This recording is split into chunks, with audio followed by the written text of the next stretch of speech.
Ethan, presta atenção. O mundo irá atrás de você. Fica fora do meu caminho. So, after so many movies, how do you keep finding fresh ways to approach Benji? Well, I think, you know, the point is that Benji is different every time. You know, each movie he goes through something which he then takes on, and that causes him to grow as a person. So we've seen him go from being just a young guy who's been working in a lab to being a fully fledged, mature member of the team. And so basically what I try to do is build on whatever's gone before. So in this film, Benji is fresh from almost being hung and going through the awful things he went through in Fallout. And so he's a little tougher, a little more capable, but he's still essentially the same guy. So I wanted to start asking, how does it feel to join a franchise as big as this one on the 7th movie? Did you ever feel like the odd man out? No, I never did. I think because you're coming into something that clearly knows what it is. And the last two movies in particular with Christopher McQuarrie have the sense of real ambition and precision, and that means you're coming into something that is confidently itself.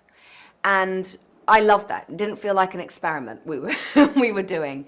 And at the same time, they were looking for an actress they wanted to work with as opposed to someone to fit a particular character that they had already created. So the screen test was also very much for me working out, is this an environment I feel like I could contribute to?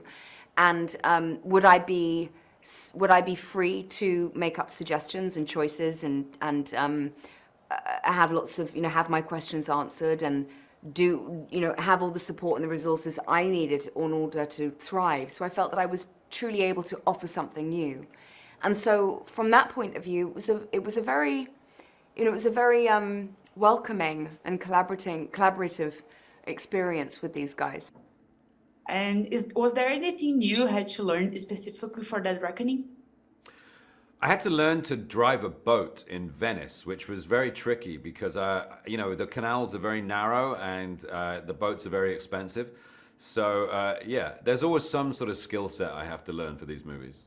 Oh, yeah, I trained for 5 months as a professional athlete. I mean, you're having the world's best stunt team, making sure that, for 5 months it was 5 days a week, full time. So I would train in the morning and then I would train in the afternoon. And we'd work out through, the first few months was working out what my natural style would be of fighting. So we looked at lots of different mixed martial arts techniques. And drifting was something that I really loved and I became quite proficient in quickly. So that then immediately became part of what the story would be between Grace and Ethan. So after so many years of friendship with Tom, is there any of his crazy stunts on set that still surprises you? He always surprises me. I mean, every film we do, we get asked, what are you going to do now? And I'm like, I don't know. I mean, what could we possibly do? He hung off a plane. What can you do? But then we go more and we go further.